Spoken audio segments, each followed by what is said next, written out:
But in the book, she talks about the other trucker convoy, the one that happened before, which was built upon a politics of care and solidarity and shared reality. In Canada, much like in the United States, in order for us as settler colonial nations to exist, we had to perpetuate a program of not just physical extermination, but cultural extermination of the native peoples, and with indigenous peoples anyway.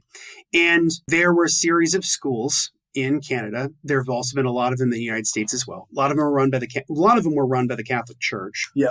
That would strip and rip Native American children from indigenous peoples from their communities, their homes, their tribes, and put them into these schools to Christianize them, to essentially make them white.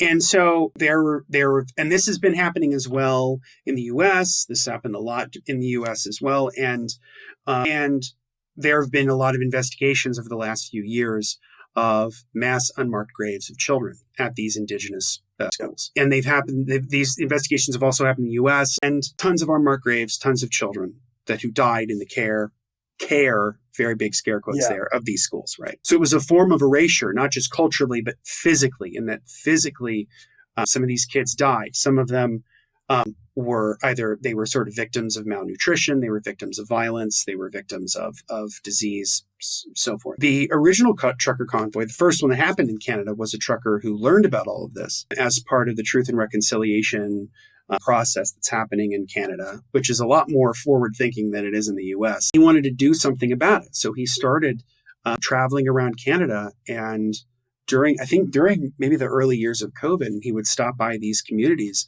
who had been horribly, horribly impacted by the cultural and physical violence that these young children faced. And you'd go to these towns and meet people and talk to people and sort of, get a sense of a shared healing and a shared grieving and a sense of solidarity. And almost no one knows about that trucker convoy. Almost no one knows that one happened, right? And so that's what we would have in the real world, something that's based upon compassion and solidarity and kindness and truth and honesty and grappling with hard facts. Yeah. And the trucker convoy, the other one, which is the mirror world, which is based upon fantasies and wish fulfillment and hyper individualism and machismo, right?